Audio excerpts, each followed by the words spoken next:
자, 오늘도 저번에 이어서 캐슬 일부 난공불락에 대한 설명회를 좀 이어가 보고자 합니다. 근데 이게 제가 다시 읽으면서 생각을 해봤는데 이 회차별로 나누는 게 사실 좀 어려워요. 되게 군상극의 성격을 띠고 있는 작품이기 때문에 여기 갔다 저기 갔다 여기 갔다 저기 갔다 하는 경향이 좀 있어요. 그래서 이거를 풀 버전으로 보는 게 제일 좋지만 설명회를 할 때는 조금 제가 읽은 거를 바탕으로 좀 편집을 해서 순서를 좀 섞어서 말씀드리는 거에 대해서 좀 양해를 부탁드립니다. 그래서 2부, 1부의 2부죠. 1.2부의 제목을 붙여봤는데 여명 직전 웅크린 경랑이라고 지어봤습니다. 실제로 있는 제목은 아니고 그냥 이 폭풍 전야 준비 기간이지만 또 그렇다고 너무 잔잔하지만은 않은 그런 캐슬의 이 분위기를 표현을 하고 싶어서 이런 제목을 지어봤습니다. 자, 그럼 시작하시죠. 저번에 어떻게 끝냈었냐? 이 신태진이라는 킬러를 이제 하성에서 꺼내 들면서 끝났죠. 그러니까 하성의 김용성 회장, 그러니까 정확히는 지금 회장은 아니고 전대 회장이 이 김태훈 현 회장한테 아들이죠. 아들한테 이제 얘기를 했죠. 너 동생이 지금 SNS에서 엄청 치욕스러운 일을 당했다. 이 하성의 명예에 누가 되지 않도록 이번에야말로 처리해라. 이렇게 얘기를 하죠. 그래서 이제 신태진을 보내는데 이 신태진이 하성의 두 개의 칼 중 하나입니다. 그러니까 안량과 문추 중에 하나인 거예요. 그런데 이제 1순위는 아니고 2순위 칼이죠. 그래서 이제 신태진을 저번에도 보냈었는데 저번에는 좀 방심했죠. 그냥 동네 양아치인 줄 알고 설렁설렁 갔는데 아니, 뒤통수도 치고 얘가 좀 노는 애들이구나 약간 이렇게 느낀 거죠. 그래서 이 신태진이 이번에야말로 진짜 진심으로 가겠다 해서 암살을 하러 갑니다. 그러니까 원래 만만하면 그냥 쳐들어가요. 근데 이번에 김신이 한 짓을 봤잖아. 그러니까 뭐 남궁혁 대표도 남궁혁 이사도 그냥 붙잡고 있고 뭐 황보민철도 얘가 그냥 제끼고 얘네 세력이 좀 심상치 않은데 해서 이번 제대로 암살하러 갑니다. 하지만 김신 알고 있었어요. 이번에야말로 실력자가 올 거라면 저번처럼 느슨하게 윤덕수처럼 쳐들어오는 게 아니라 암살하러 올 거다. 딱 예측을 하고 있었죠. 그래서 이제 바로 이 신태진과의 격전을 시작합니다. 그리고 김신도 딱 느껴요. 이 신태진 쉽지 않은 놈이다. 이거 그냥 뭐 흔하디 흔한 킬러였으면은 김신도 그냥 대충대충 하고 넘어갔을 텐데 그냥은 안 되겠다는 거를 바로 느끼죠. 해서 얘를 죽이기로 합니다. 이게 김신이 좀 웃긴 게 막 마치 좀 봐주다가 안 될 것 같다 하면은 진심으로 싸우자 약간 이런 느낌인데 그게 아니라 보통은 얘는 보통 다 이겨요. 이길 수 있는데 얘를 살려서 데려갈까 죽여서 데려갈까의 차이인 거예요. 그래서 김신이 처음에는 이제 신태진을 이제 살려서 인질로 삼으려고 했는데 그 급이 아니에요. 그래서 바로 죽이려고 노선을 틀죠. 그래서 이제 신태진이 진심으로 죽이려고 달려들고 신태진도 거기서 격의 차이를 느껴요. 근데 여기서 의미심장한 과거상이 나오죠. 신태진도 죄책감을 느끼고 있었던 거예요. 이 살수라는 직업에서. 그래서 언젠간 좀 죽고 싶었던 거예요. 하지만 그냥 죽는 거는 또 내 주군에 대한 좀 민폐고 그런 게 좀 있기 때문에 나를 죽일 수 있는 강자를 기다리고 있었던 거죠.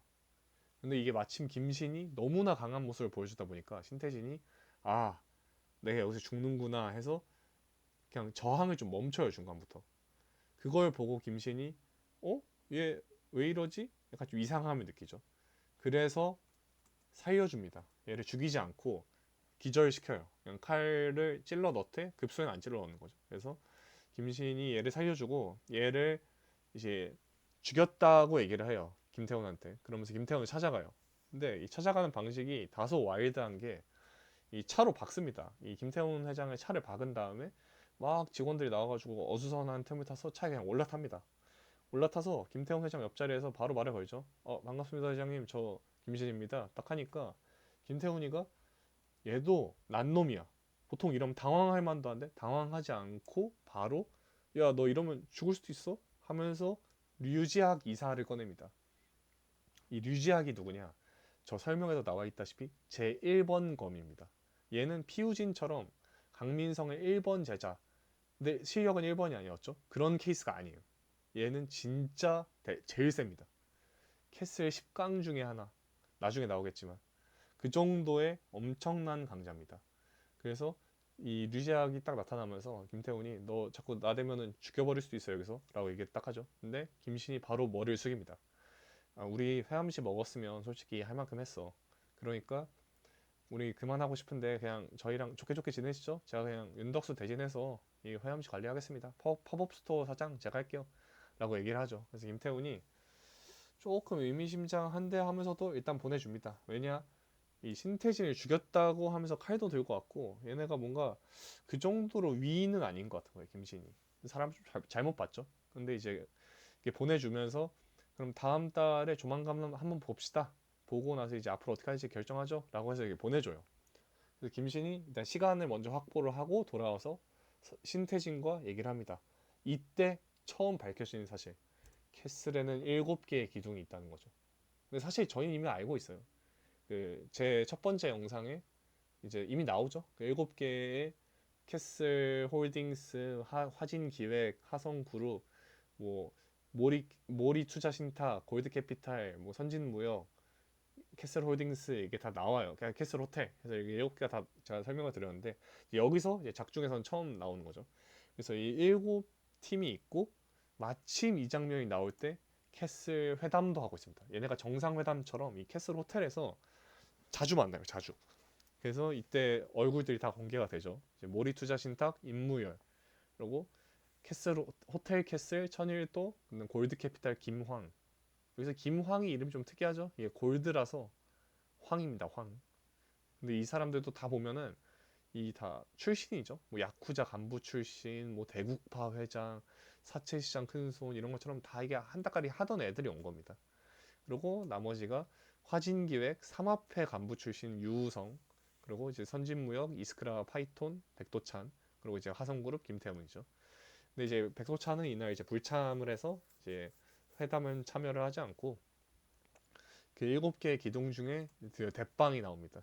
캐슬 홀딩스의 최대 주주이자 설립자이자 진짜 회장 최민욱이 등장합니다. 얼굴에 상처가 있는 것만 봐도 비범합니다. 근데 이런 얘기가 이제 신태진 입에서 나오죠. 물론 이 회의 장면은 조금 있다가 나오긴 하는데 이 그러니까 겹쳐지면서 연출이 계속 나옵니다. 신태진이 그렇게 7개 기둥을 설명을 해주면서 아까 잠깐 얘기했던 캐슬 10강에 대해서 얘기합니다. 이 캐슬 10강이 탑10이 탑10 위에서부터 빌보드 탑10 같은 느낌으로 이 캐슬 차트 탑10 안에 드는 애들을 캐슬 10강이라 그래요. 여기서 당연히 백도찬이 1등이라고 얘기를 하고 저 뒤에 실루엣들을 보면은 뭐 유우성도 있고 남궁혁도 있고 류지학도 있고 공개가 안 된 사람들도 있습니다.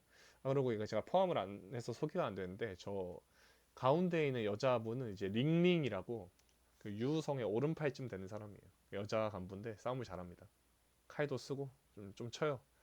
근데 이제 백도찬이가 킬러 출신이잖아요. 나머지 애들은 다 막 간부 출신의 약간 파벌을 이끌고 있던 사람이고 백도찬은 약간 그 현장에서 뛰는 사람이잖아요. 킬러니까. 그래서 좀 무시를 했답니다. 예전에 처음 들어왔을 때.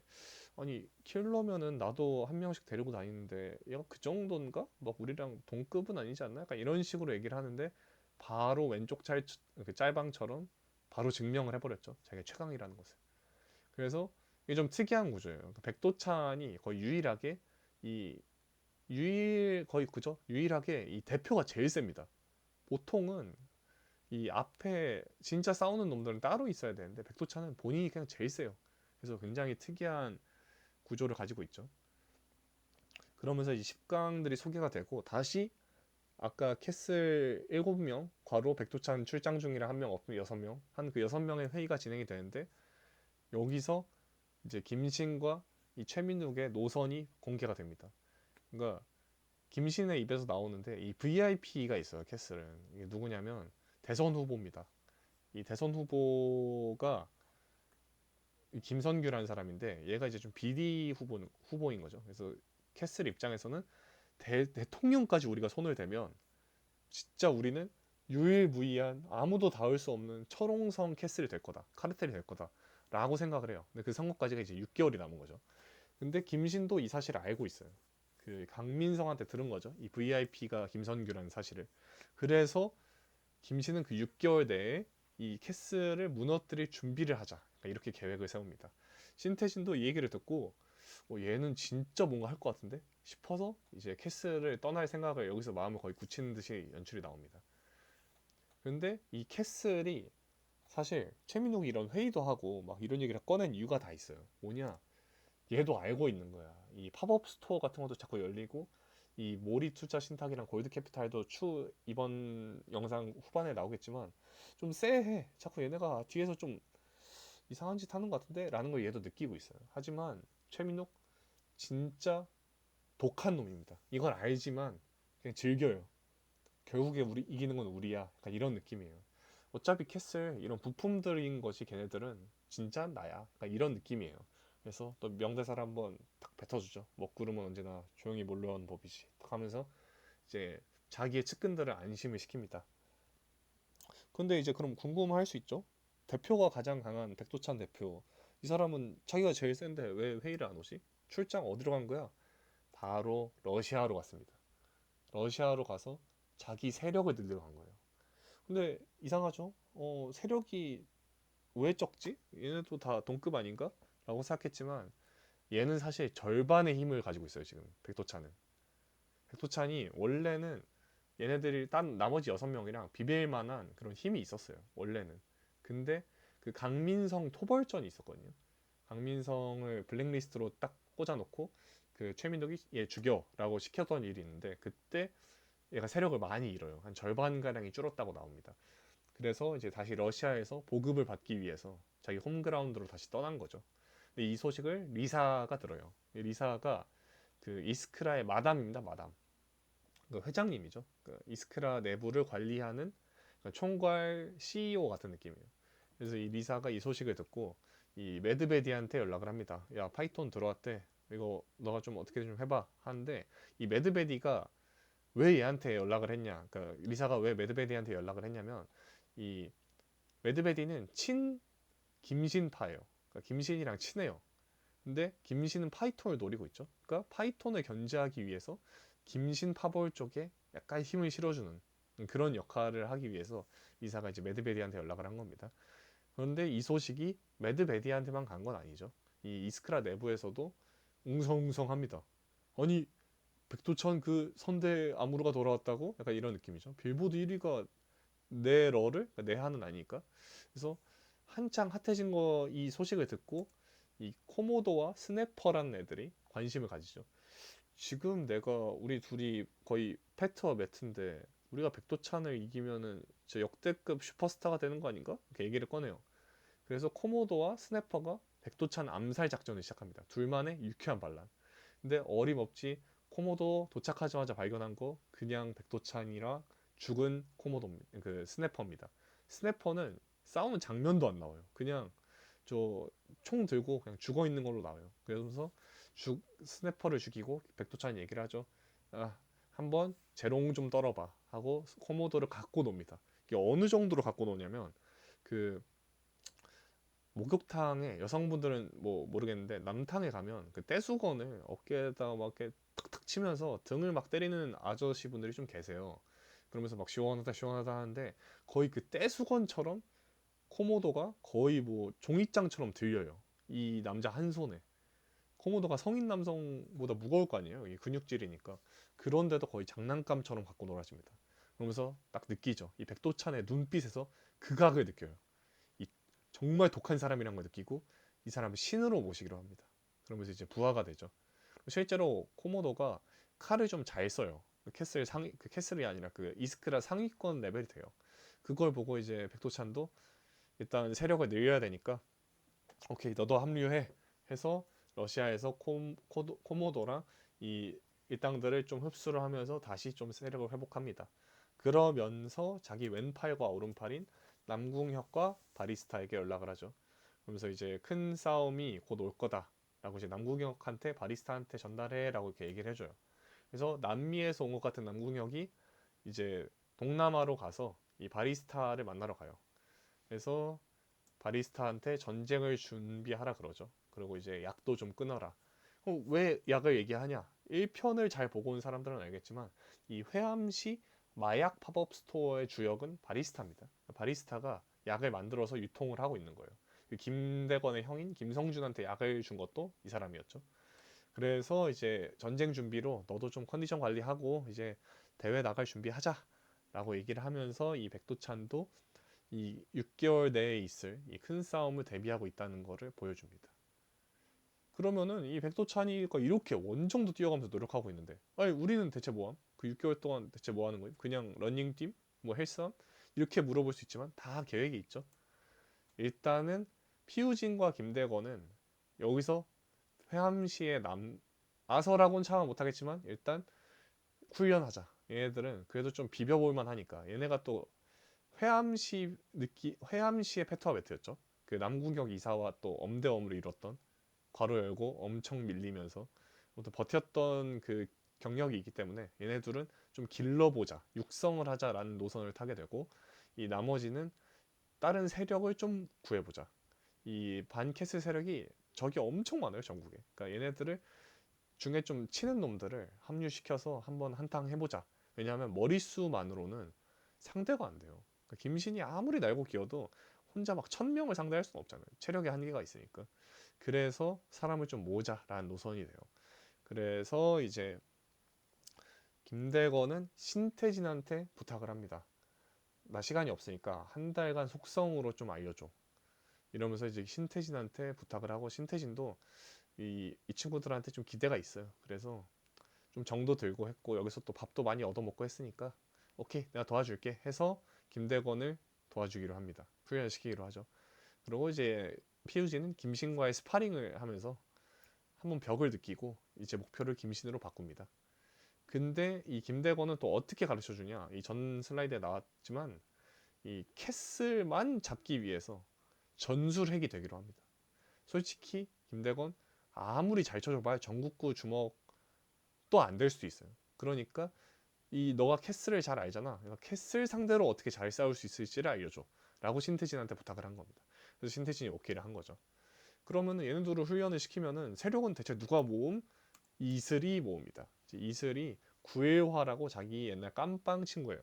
깜빵에서 슬기로운 깜빵 생활을 할 때 만났던 친구입니다. 이때 구일화가 처음에 좀 약간 완전 적개심이 강한 약간 고슴도치 같은 스타일이었는데, 머리도 그렇고, 지금은 이제 그때 이슬이 좀 도와주면서 둘이 형님 아우 하는 사이가 됐어요. 그래서 이제 이슬이 이 구일화를 찾아가서 얘네를 이제 합류를 시키고, 그동안 나머지들이 훈련을 하는 식으로 진행을 합니다. 근데 POG의 목표가 김신이라고 했죠? 그럼 신이 되려면 어떻게 해야 되냐? 신이 될 수는 없겠지만 성지순례를 해야죠. 기본 중에 기본이죠. 뭐 성지순례 불교에서도 하고 기독교에서도 하고 뭐 모든 종교에서 다 하듯이, 그 자기가 되고 싶은 사람을, 존중하는 사람을 좀 배우고 싶으면 그 사람이 했던 행적을 따라가는 게 사실 가장 쉬운 방법 중에 하나입니다. 그래서 성지순례를 하려고 김신한테 이제 이 메달을 받아요. 이 메달이 뭐냐면 매드베디가 하는 파이트 클럽이 있거든요. 그 파이트 클럽에서 이 김신이 1등을 했을 때 이 메달을 땁니다. 근데 이거를 이제 우정의 증표처럼 갖고 다녀요. 매드베디와의 우정의 증표라고. 이거를 이제 피우진한테 주면서 그 러시아 원정 가서 그 매드베디한테 좀 배워. 얘 좀 친다 해서 이제 리사한테 연락을 하죠. 이 우리 쪽에서 괜찮은 애 갈 건데 너가 좀 그 매드베디랑 연결 좀 해줘 해서 리사가 오케이. 그리고 피우진 좀 잘생겼잖아요. 그래서 리사가 마음에 들어 합니다. 그래서 리사가 이 피우진을 데리고 매드베디한테 가요. 그래서 매드베디한테 도착하자마자 피우진이 얘기를 하죠. 아이 매드베디 너 김신이랑 친하다며? 내가 또 김신 아래에서 일하는데 나 좀 치거든? 나 김신급으로 만들어줘. 바로 선언해요. 매드베디 입장에서 황당하죠. 이 메달 들고 온 이상한 동양인이 와가지고 나를 내 친구처럼 만들어달라 그러는데 이게 황당하잖아요. 그래서 오케이 그럼 너가 증명을 해. 그 예선을 뚫고 와 해서 파이트 클럽에서 일을 시킵니다. 파이트 클럽에서 이제 신분을 숨기고 그냥 일개 도전자처럼 이 일반인들 중에 좀 치는 놈들을 상대하게 해요. 근데 피우진이 또 다 이깁니다. 다 이기면 성장을 하죠. 그러고 나서 얘가 일반인들 최강자는 다 이기네? 그러면은 테스트를 한번 해볼까? 해서 크리사를 꺼냅니다. 크리사가 누구냐면 이 김신 친구예요. 이스크라 직장 동료. 옆자리쯤 돼요. 둘이 좀 친해요. 근데 이제 크리사를 일반인으로 속여가지고 집어넣고 피우진을 테스트해보라고 합니다. 근데 처음에는 진짜 뭐 말도 안 되게 발려요. 그냥 피우진이 일개 잡졸처럼 보일 정도로 그냥 크리사한테 너무 발려요. 그러다가 피우진의 장점이 뭐냐? 독한 거예요. 이걸 흡수하고 일어나서 네, 또 다시 한번 2라운드를 싸우기 시작하는데 막 싸우다 보니까 크리사가 느껴.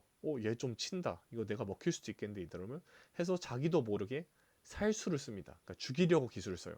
그냥 스포츠가 아니라 격투기가 아니라 테스트가 아니라 진짜 진심으로 죽이려고 기술을 쓰려는 거를 메드베디가 막죠 이제 하면서 너 크리사한테 그런 기술도 끌어내? 너 합격 해서 이제 메드베디가 정식으로 피우진을 가르치게 됩니다.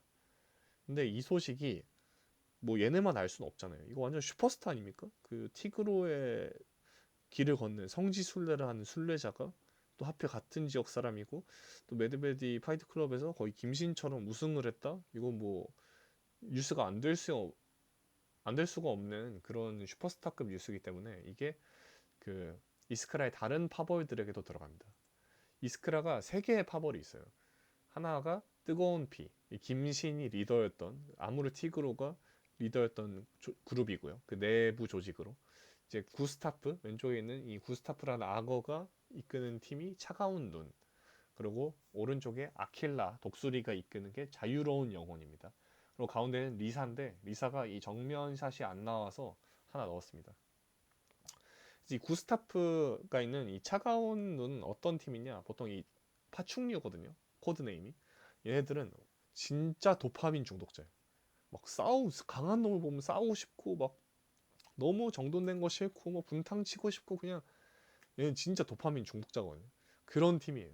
그래서 지금 이 짤도 어떤 장면이냐면 이제 리사를 찾아간 거예요 구스타프가. 그래서 얘기를 해요. 막 야 티그로가 사람을 보냈다며? 너 티그로 어디 있는지 안다는 얘기네. 나 티그로 싸워야겠어. 너 티그로 어디 있는지 불어. 이렇게 얘기를 한 겁니다. 그러면 이상하잖아요. 티그로가 한창 현역일 때는 같은 동네에 있었을 텐데 왜 안 싸우고 지금 싸우지? 이렇게 궁금할 수도 있는데 이유가 내전이 원래 하면 안 돼요.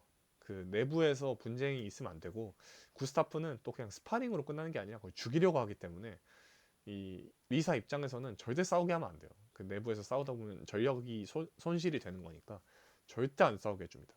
그래서 현역일 때는 못 싸웠고 은퇴를 해서 싸우려고 보니까 어디 갔는지 모르겠어. 그래서 고민을 하고 있었는데 마침 리사가 돌아오면서 그 김신이 보낸 피우진을 데리고 온 걸 보고 얘는 얘가 어디인지 아나 보다 해서 이제 리사를 찾아온 겁니다.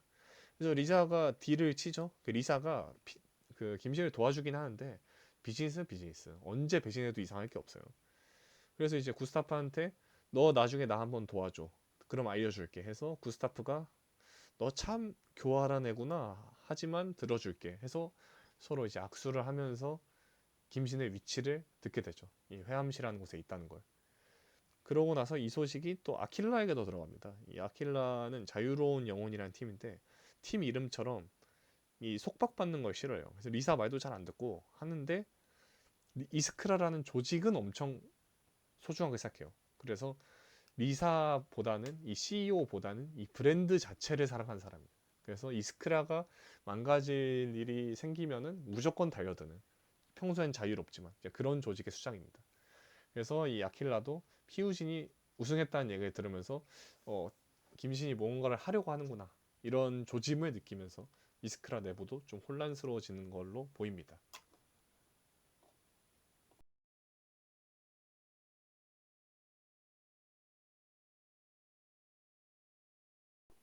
자, 그럼 여기서 이렇게 슈퍼스타인 러시아의 슈퍼스타 빌보드 1위 김신은 지금 뭘 하고 있을까요?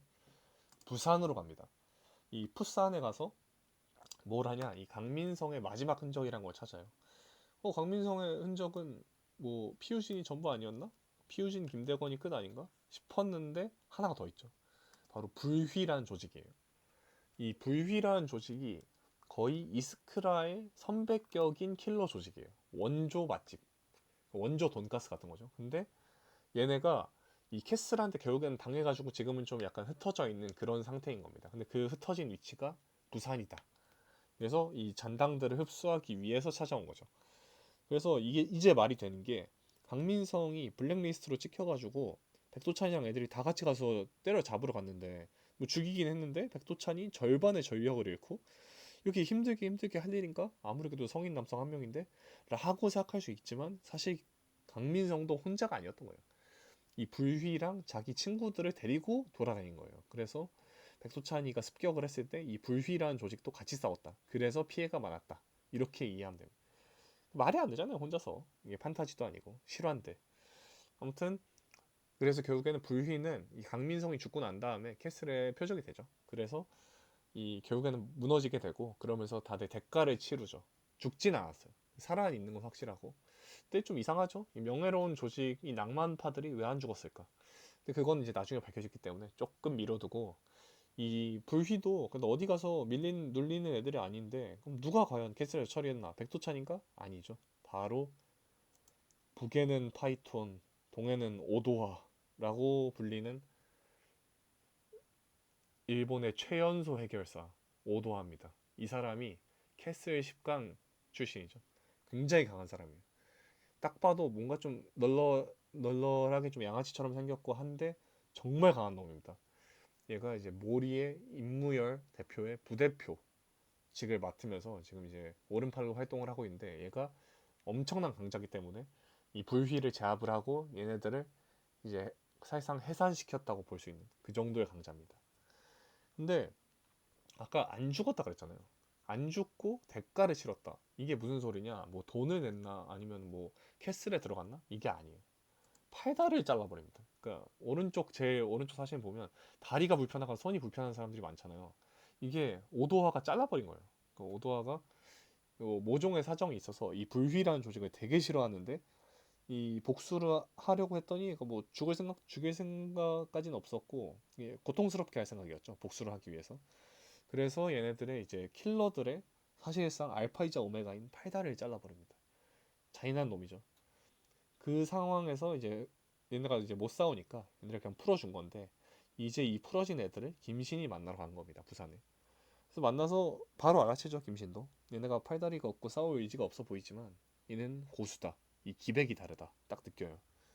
근데 이제 뭐 전혀 합류할 생각을 보이지 않죠. 뭐 몸이 불편한 것도 있는데 그냥 아예 의지가 없어 보여요. 김신이 보기에는. 그래서 느끼죠. 아, 이 정도 정상급 킬러도 나이가 들고 몸이 불편하니까 결국에는 우리와 지금은 함께 할 수 없구나.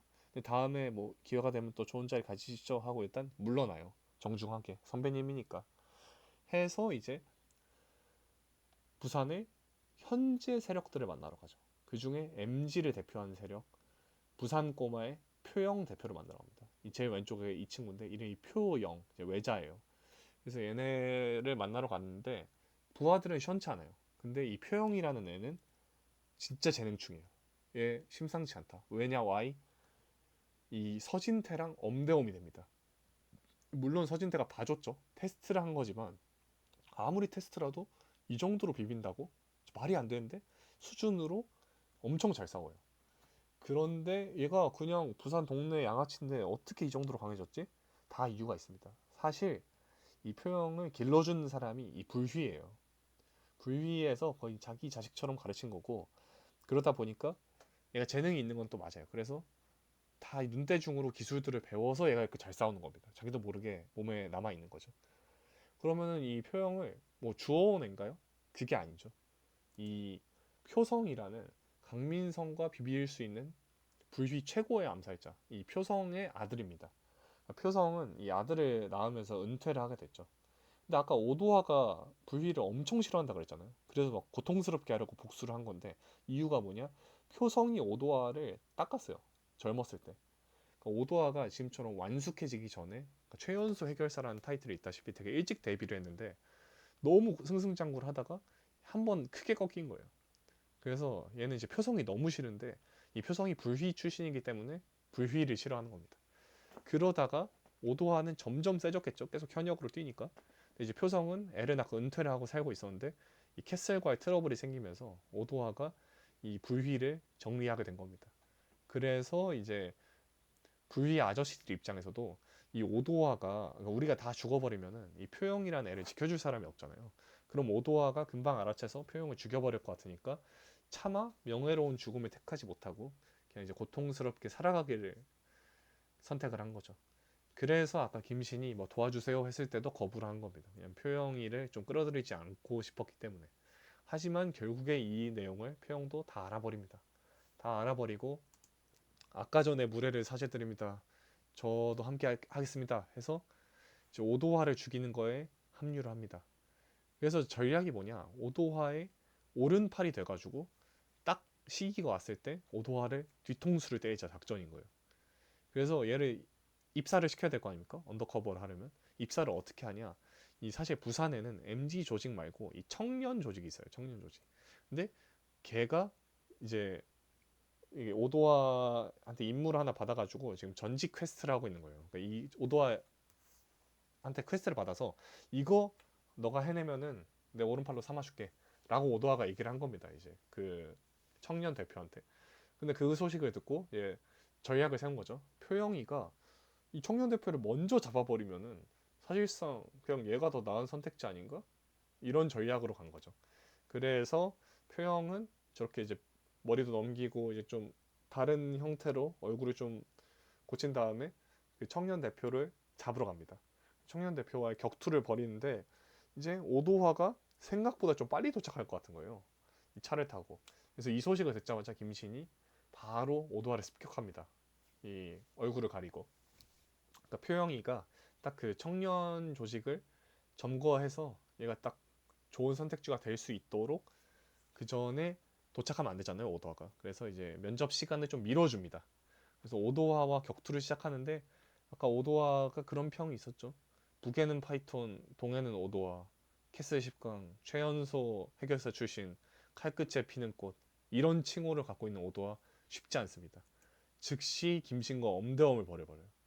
그리고 김신도 얘기를 하죠. 마음속으로 초절기교, 정말 가늠하기 어려울 정도의 엄청난 실력이다. 이게 정말 반전인 게 도끼를 쓰는 애들은 보통 되게 우악스러운 경우가 많아요. 바이킹스럽고. 근데 오도와 그냥 테크니션이에요. 기술도 좋고 머리도 좋고 너무나 강한 강자인 거예요. 그래서 이제 김신도 목숨을 걸 각오로 설렁설렁 못하겠다. 진심으로 싸웁니다. 해서 좀 밀리다가 이제 같이 부산에 내려온 서진태가 합류를 하면서 이제 오도와를 다시 압도를 하죠. 그러고 나서 시간을 충분히 끌어준 다음에 빠집니다. 왜냐하면 결국에는 오도화가 그 면접장에 가서 표영 면접을 봐야 되기 때문에 얘를 이제 보내줘요. 근데 여기서 오도화가 좀 오해를 하죠.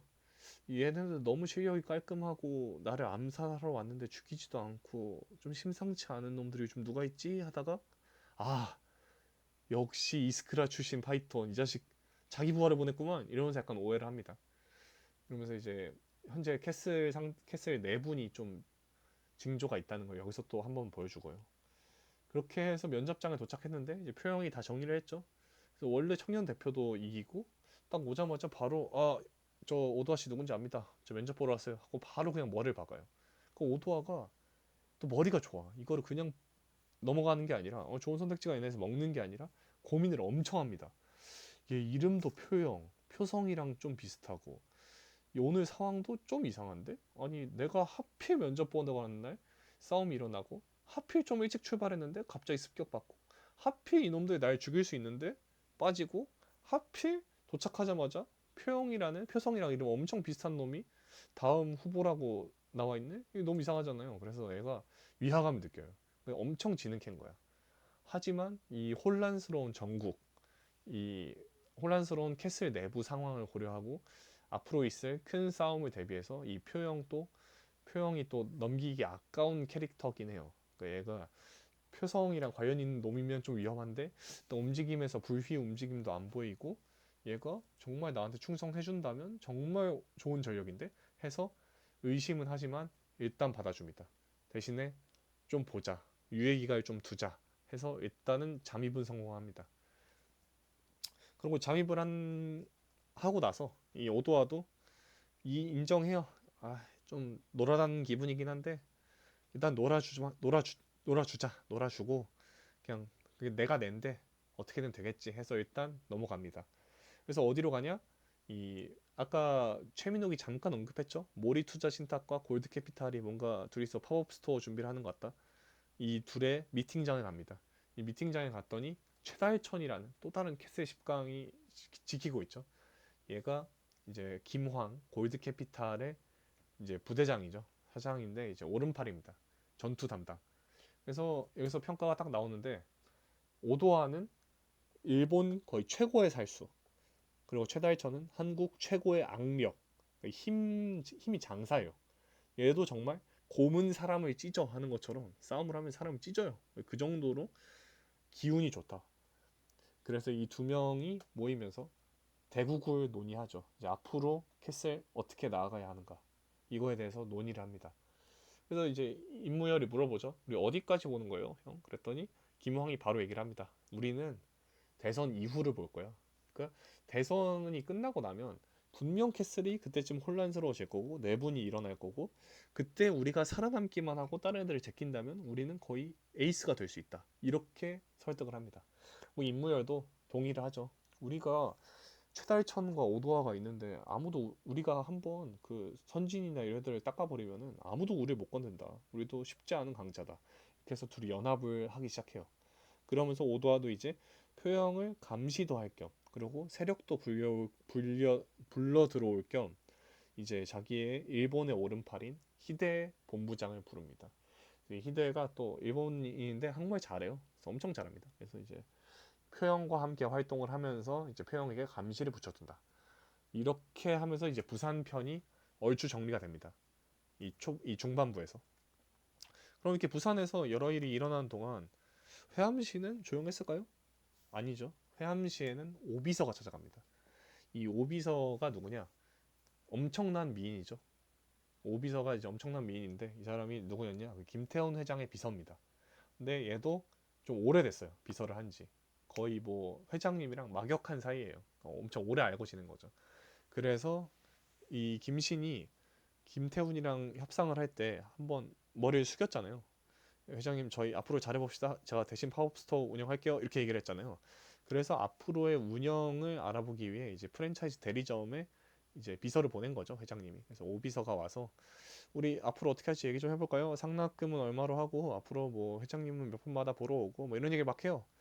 근데 일단 다 오케이 합니다. 근데 김대건이 지금 너가 뭔데 여기서 대답을 하고 있어? 라고 물어보실 수도 있는데 이거는 이게 맞아요. 김신이 부산으로 떠나기 전에 김대건한테 이 최종 결정을 위임을 합니다. 김대건이 확실히 의리도 있고 믿음직한 친구다. 난 얘를 믿어 해서 김대건을 이제 그걸로 앉혀놓은 거죠. 그 바지사장으로 일단 대리, 그 회장 대리로 앉혀놓고 이런 행정 업무를 시킵니다. 그래서 이제 오비서가 이 김대건이랑 얘기를 해보더니 얘가 그때 남궁역을 붙잡고 있던 놈 중 하나구만. 근데 얘가 좀 실력도 괜찮아 보이네라고 딱 느껴요. 그러면서 나가려는데 여기 일본도가 있네? 한국인데 일본도 이것도 쉽지 않지. 근데 좀 참기 힘든데 해서 바로 칼을 뽑아요. 얘도 좀 무서운 사람이에요. 그냥 비서가 아니에요. 이 등발만 봐도 운동을 하던 애예요. 그래서 바로 일본도를 뽑아가지고 차수민을 그냥 배워버립니다. 근데 김대건 신태진한테 배웠죠. 캐슬 말고 하성의 두 개의 검중인 하나인 신태진한테 배웠다 그랬잖아요. 오비서가 아무리 그래도 신태진급은 아닙니다. 그러니까 오비서의 움직임을 김대건이 읽어요. 그래서 이제 딱 차수민을 대피를 시키고 반격각까지 딱 보면서 견제를 한번 해줍니다. 나 좀 쳐. 하니까 오비서도 좀 놀라요. 얘가 이 정도라고? 내 예상 이상인데? 해서 참 걱정이 얘가 많아. 그러니까 하성 그룹을 너무 생각하는 충신인데 좀 걱정이 많아요. 그래서 회장님을, 지금 회장님을 어떻게든 실세로 딱 안정권에 성층권에 앉혀놓기 위해서 참 노력을 하는 충신입니다. 그래서 얘가 이 회암시 일파들과 얘기를 하고 와서 류지학을 만나요. 만나서 그 회장님은 괜찮다 그랬는데 이 김신 좀 위험한 것 같다. 그리고 신태진도 죽은 거 아닌 것 같은데요? 이거 죽은 게 아니라 그냥 런 한 거 아니에요? 이렇게 류지학을 좀 따져 물어요. 그러면서 류지학한테 아니, 당신도 나랑 같은 충신인데 이거 김신 정리합시다. 한 명만 좀 죽여줘요. 이렇게 얘기를 해요. 근데 또 류지학은 회장님 명의 없인 또 그럴 수 없다. 얘도 이제 충신이에요, 충신. 얘네 둘이 왜 충신이냐면 지금 좀 발음이 안 좋은데 김태훈 회장 전에 회장이, 그러니까 이 하성을 이끌었던 리더는 김태훈의 엄마입니다. 지금 나오는 김용성이 아니라, 그 아빠가 아니라 김태훈의 엄마인데 이 엄마가 진짜 능력자예요. 그래서 지금 하성을 만든 건 사실상 그 엄마라고 봐도 무방해요. 근데 그때 천거했던 사람들이 이 류지학 이사와 이 오지인 비서인 겁니다. 그래서 얘네 둘은 그 자기가 존경하고 따랐던 그 회장님의 여자 회장님의 자식인 김태훈을 아낄 수밖에 없는 거고 그 사람을 위해서 이렇게 충성을 다할 수밖에 없는 거예요. 그래서 류지학은 일단 여기서는 거부를 하죠. 이 같이 한 명 목을 베어버리자는 얘기는 이제 못 들은 척하고 회장님 명 받아오세요. 그럼 그때 해드릴게요. 사실 넘어가요. 유하게. 하지만 오비서는 걱정이 되니까 회장님을 찾아갑니다. 아, 그래도 김씨는 좀 불안한 것 같은데 회장님 저희 뭐라도 해야 되지 않을까요? 하는데 김태현 회장이 얘기를 하죠. 지금 혼란스러운 상태고 지금 그런 거를 건드릴 때가 아니다. 시기가 아니다. 그리고 날 믿어라. 나 생각이 다 있다. 그리고 이제 아버지도 물러나시게 하고 내가 진짜 실세가 될 거야. 라고 이제 오지인을 안심을 시킵니다. 그러면서 오지인도 당연히 이제 회장님이 그렇게 하자고 하니까 동의를 하는데 그래도 너무 걱정이 되다 보니까 신태진을 찾아가기로 합니다. 왜냐하면 오진 입장에서는 그 김태훈이가 워낙 위태로운 상황인 거예요. 그 김용성이라는 아버지도 김태훈을 그렇게 썩 좋아하지 않고 김용성이 지금 회장은 아니지만 엄청나게 그 자기 소나기에 하성을 쥐고 흔들고 있기 때문에 이 오비서 입장에서는 김태훈이 제대로 된 회장이 됐으면 하는데 이게 워낙 변수가 많다 보니까 걱정이 많은 거죠. 그래서 이제 오비서는 신태진을 찾아가기로 하고 일단 회장님의 뜻에 따릅니다. 몰래 이렇게 하기로 한 거죠. 근데 그럼 그 김용성 회장은 뭐라고 있냐? 실세를 하는데 바로 전화를 때립니다. 누구한테? 백 대표한테. 거의 킬러 백 선생 느낌이에요. 그래서 바로 백 대표한테 전화를 합니다. 또 둘이 팝업 스토어도 같이 하고 있잖아요. 마약 팝업. 그래서 백 대표 그 우리 아들 막내가 그 SNS 슈퍼스타가 됐는데 그렇게 좀 슈퍼스타로 만든 놈들을 좀 정리해 줬으면 좋겠네. 이렇게 전화를 해요. 김용성이 진짜 독한 사람인 게 여기서 얘기를 해요. 차라리 죽지. 그 아들한테. 아들이 그 수치스럽게 매달려서 이 하성 이미지에 타격이 왔다는 사실이 더 싫은 거야. 그래서 차라리 너가 죽었으면 모르겠는데 살아있으니까 골 때린다. 약간 이렇게 얘기를 해요. 독한 사람이죠. 그래서 이제 백 대표가 근데 그냥은 맨입으로는 안 되겠고 뭐 맛있는 간식 없습니까? 뭐 뽀찌라도 좀 줘야 되는 거 아니에요? 라고 하는데 바로 얘기를 꺼내죠. 그 회암시 세력 선동한 김신이라는 놈이 그 너가 죽인 애 아들이래. 너한테 복수할 거래. 그래서 막 의미심장하게 얘기를 해요. 그러니까 백 대표도 그래? 그게 좀 심상치 않은데? 그래서 좀 약간 의문스럽게 듣다가 이제 김용성이 꼬드겨요. 우리 그러니까 딱 그 모리 투자 신탁이랑 김 그 골드 캐피탈 얘기하는 거랑 비슷해요. 우리 나중에 언제까지 이렇게 부하로 있을 거냐? 나중에 크게 한번 올라가자. 내가 너 손잡고 같이 올라갈게. 라고 얘기를 해서 백 대표도 오케이 그럼 조만간 어차피 큰 싸움 있을 거니까 그때 함께 싸우자 해서 둘이 이제 딜을 합니다. 같이 한 배를 타기로 하죠. 그래서 이제 아까 러시아에 가서 사람들을 모은 거고 또 그 남궁혁이랑 바리스타한테 그런 이제 몸을 만들어 오라는 요청을 한 겁니다. 다 이유가 있는 거죠. 연결이 되죠. 그러면 이제 그동안 오지인이 지금 회암시를 떠난 다음에 뭘 했는지에 대해서 알아봤잖아요. 그러면 나머지 애들은 오지인 떠난 다음 뭐 하고 있냐? 고민하고 있습니다. 참 답답한데 차수민 입장도 이해가 가요. 우리는 윤덕수 잡고 이 그냥 회암시에서 조용히 살면 되는데 굳이 저 캐슬까지 잡아야 되나? 그러다 우리 다 죽는 거 아니야? 그래서 김대건을 좀 말려요. 김대건이 너무 충신이야. 뭐 김신 보스 다 존댓말하고 뭐 깍듯하게 대하고 거의 뭐 너무 너무 충신인 거예요. 그래서 걱정이 돼서 얘기를 하는데 이 김대건이 마음에 상처가 있는 거예요. 왜냐하면 차수민, 김대건, 피우진이 거의 나루토, 사스케, 사쿠라인데 그걸 먼저 배신한 거잖아요. 본의 아니게 배신해서 그렇다고 뭐 얘네를 도와준 것도 아니고 나중에 막 죽이려고 찾아가고 했던 게 너무 수치스러운 거야. 흑역사인 거예요. 그래서 그때의 잘못을 좀 절치부심하고 싶어서 이제 김씨는 이번 보스만은 끝까지 따라서 내가 진짜 위협을 이루겠다 이런 의미에서 그를 따라가는 겁니다. 그래서 차수민도 접어줘요. 또 얘가 이렇게 한다는데 뭐 어쩔 수 없지. 그래 대신에 조심해라 이렇게 얘기를 해줘요. 그래서 김대건은 몇 달 동안 수련을 받았잖아요. 신태진한테. 그래서 관성적으로 그 맨날 연습하던 창고로 갑니다. 그러니까 헬스장 가듯이 자 오늘은 몇 대나 맞으면서 훈련을 해볼까 하고 들어갔더니 신태진이 아니라 류지학이 있어요. 어? 아니 누구신데 여기 와 계세요? 여기 남의 집인데? 그래서 막 물어봐요. 그랬더니 바로 물어보죠. 류지학이 그 신태진 씨 집 아닌가요? 그 알고 찾아왔는데 해서 이제 떠보죠. 근데 김대건이가 의리가 있는 게 신태진이 자기를 도와줬잖아요. 그리고 생각을 해보는 거예요. 죽은 걸로 되어 있고 얘가 런을 쳤는데 이 하성 사람이 찾아왔다? 야 이거는 위험하다 해서 모른 척 해줘요. 류지학 입장에서는 이 애송이가 날 떠보네 해서 이제 둘이 잠깐 싸우는데 싸움도 아니죠. 가운데 짤처럼 그냥 쳐맞습니다. 그냥 급이 다르고요.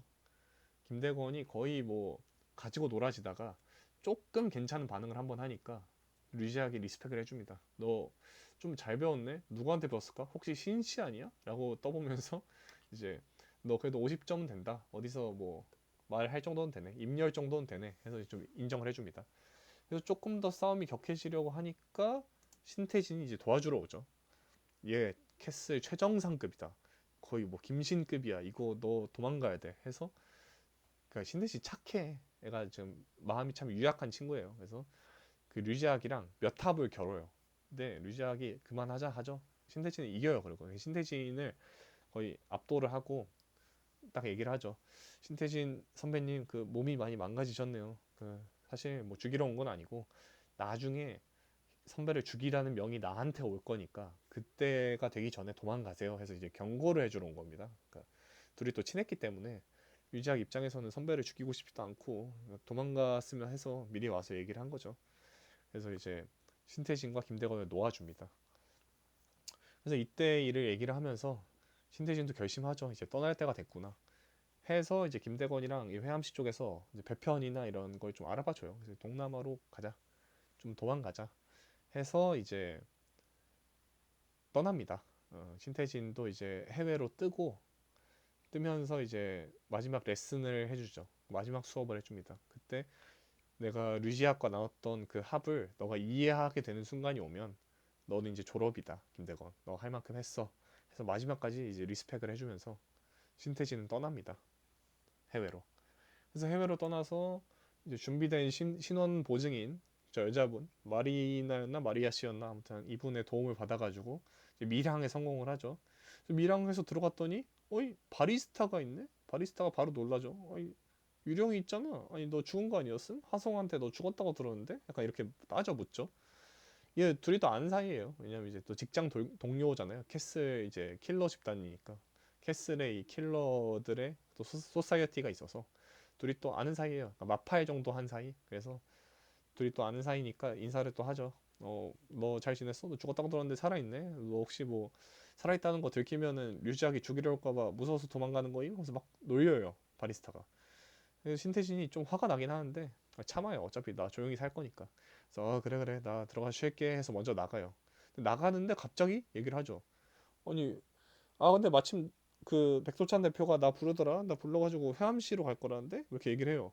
그래서 신혜지 놀라죠. 아니, 너 회암시는 왜 가니? 거기 그냥 깡촌 아니야? 이렇게 얘기를 하니까 그 너네 괴롭혔던 애들 있잖아. 걔네 우리 보고 정리하라네. 그 백도찬 대표가. 그래서 글로 가서 정리 한번 해주려고 내가 대리를 복수해줄게. 이렇게 얘기를 해요.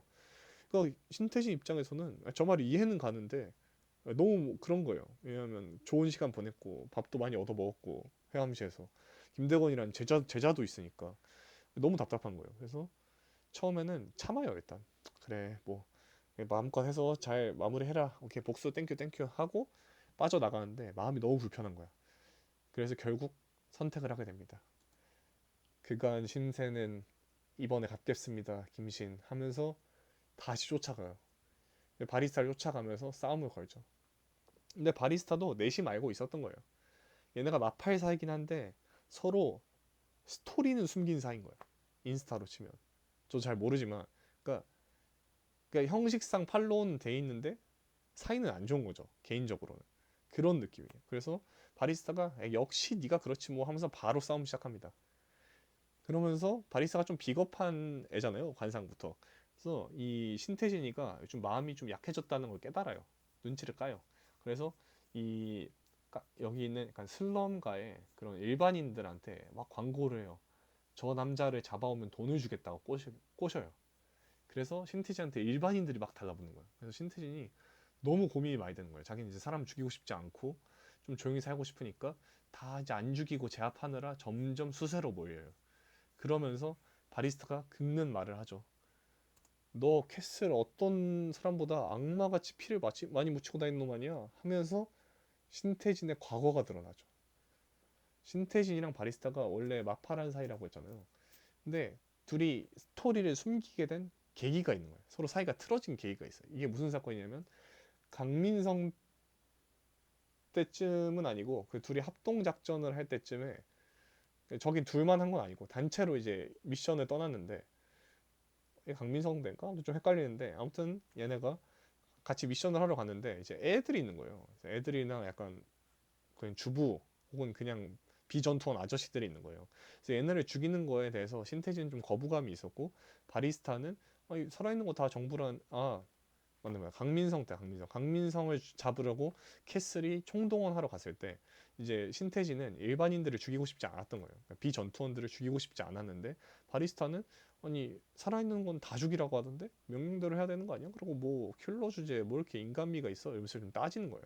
그래서 그때부터 둘은 좀 코드가 안 맞았다. 둘이 좀 서로 간에 약간 견제도 있고 서로 좀 투닥투닥하고 약간 그런 사이였던 거예요. 근데 이때 이날 큰 문제가 있었던 게 뭐냐? 신태진이 살려준 꼬마가 있어요. 이때 이 논쟁을 하게 된 계기가 됐던 꼬마가 있는데 그 꼬마가 결국에는 신태진을 쏴버립니다. 샷건으로. 그래서 이때 입은 부상 때문에 신태진은 점점 폼이 떨어지게 됐고 이제 바리스타는 그 이후로 이제 뭐 정상 활동을 하니까 걔는 폼이 오르게 되고 하면서 이제 이번 싸움이 신태진 입장에서 좀 어려워진 거죠. 신태진이 이런 과거 회상을 해요. 내가 정말 몹쓸 놈으로 살았구나. 그래서 이 다음부터는 이제 맨날 성당 가서 기도를 드리면서 사죄를 하고 다른 사람이 되기 위해 노력을 했던 겁니다. 참 안타까운 캐릭터죠. 이 총을 마지막에도 피할 수 있었음에도 피하지 않았다는 사실이 좀 마음이 아픈 부분인 것 같습니다. 그래서 이제 과거의 삶을 끝내고 다시 현재로 돌아와서 결국에는 그래 바리스타를 죽여야 끝나겠다. 그래서 신태진도 필사의 각오로 다시 달려듭니다. 그러면서 이제 또 희대의 명대사가 나오죠. 오늘 두 악인이 죽어 세상에 득이 되게 하소서. 그러니까 본인도 살아갈 생각이 없어. 그냥 쟤랑 같이 죽음으로써 어차피 얘도 죽고 싶어 했잖아요. 그래서 이 악한 세상에서 벗어나고 싶은 거죠. 본인도 참 안타까운 캐릭터입니다. 또 이게 더 슬픈 게 이 신태진이 배를 타고 밀양을 하잖아요. 밀양을 할 때 포춘 쿠키를 하나 봤거든요. 거기 딱 열면 그렇게 적혀 있어요. 드디어 오늘 원하는 것을 얻게 됩니다. 이걸 보면서 또 김대건을 떠올리죠. 이건 너가 가졌어야 했을 텐데. 그러니까 결국에는 복선이 있는 거죠. 이 신태진의 죽음이 다가온다는 거의 복선을 포춘 쿠키로 표현을 했던 거고 결국 바리스타와 격전을 벌이게 됩니다. 신태진도 이제 폼이 돌아오면서 이제 물불 안 가리고 덤벼들어요. 해서 이 격전의 순간 그 플로우라고 하죠. 일종의 그 운동선수들이 얘기하는 약간 일종의 존이라 그러는데 본인이 너무 집중하다 보니까 거의 전성기만큼의 이런 민감한 감각이 돌아와요. 일순간. 그래서 바리스타를 죽일 기회가 생기죠. 바리스타를 죽이면은 신태지 입장에서 뭐가 좋냐? 일단 이 회함시가 좀 더 안전해지겠죠. 왜냐하면 백도찬의 왼팔이니까. 그리고 신태지 입장에서는 바리스타가 원래도 싫었어. 그리고 바리스타를 죽이면은 나도 만족하고 죽을 수 있겠다. 이렇게 생각을 한 거예요. 그래서 이 감각에 몸을 맡겨서 막타를 딱 쳐서 바리스타를 죽이려는 순간 아 그동안 자기가 죽여왔던 사람들의 환영이 신태진의 팔을 잡습니다. 그래서 망설여요. 차마 이 칼을 휘둘러서 바리스타를 죽이지 못해요. 결국 바리스타에게 거의 난도질을 당합니다. 바리스타가 막 이전에 격투를 하는 장면에서 신태진이 압도를 해요. 피지컬적으로는 압도를 못하는데 이제 전략이나 그런 수싸움에서 신태진이 압도를 하다 보니까 그 바리스타가 엄청 화가 난 거예요. 그 자기가 갖고 놀고 얘가 폼도 떨어져서 거의 죽어가는 노친내가 와가지고 나랑 비비니까 너무 화가 나는 거야. 그래서 이 망설이는 신태진을 거의 난도질을 해버립니다. RIP 신태진. 신태진이 이제 죽음의 문턱에 들어서요. 근데 슬픈 게 죽을 때가 되니까 너무 아쉬운 거야. 이게 참 후회라는 게 언제나 이래요. 딱 그 순간이라는 게 있어. 그러니까 열심히 해야 되는 시기가 있고 기회가 오는 시기가 있듯이 이 사람도 그런 거예요. 그러니까 죽고 싶다고 느낄 때는 그러니까 자기가 이제 킬러로서 살 때는 죽고 싶다고 느꼈는데 막상 정말 내가 어떤 걸 이뤄보고자 하니까 너무 아쉬운 거야. 이 죽는다는 사실이. 하지만 그런 아쉬움을 뒤로 하고 신태진의 이제 몸은 버텨줄 수가 없죠. 난도질을 당했고 이미 망가져가던 몸이었기 때문에 신태진이 사망을 합니다. 사망을 하는데 결말이 좀 안타까운 게 이 왼쪽에 보이시면 이 주민들이거든요. 그 슬럼가의 주민들이 와서 신태진의 옷도 벗겨가고 이 시체조차도 들개들한테 먹이면서 거의 공인 능욕을 해버립니다. 그러고 나서 신태진은 정말 저 오른쪽 위에 핏자국만 남기고 그냥 아무것도 남지 않아요. 참 안타까운 일인 게 킬러로서 그렇게 많은 사람을 죽였던 사람의 마무리로서는 더할 나위 없다고 생각은 하지만 마지막에 회개하는 장면들을 보면은 참 너무 안타깝죠. 이 신태진의 마무리가. 그러면서 이 류지학이 당연히 알고 있었을 거 아니에요. 이 신태진이 망명을 간다는 사실을 알고 있었으니까 이 동네를 찾아갔다가 이 신태진의 이 처참한 마무리를 보게 됩니다. 그러면서 류지학도 이 신태진에 대한 분노를 가슴에 새기면서 십자가를 딱 손에 쥐면서 이 신태진 바리스타전이 끝이 납니다. 일단 이거를 한 편 만에 끝내려고 그랬는데 이게 벌써 1시간 가까이 돼서 이번 편은 이렇게 마무리를 하고 이 뒤에 다시 또 이어가도록 하겠습니다. 1.2부의 2부는 다음 영상에 진행하는 걸로 하겠습니다. 감사합니다.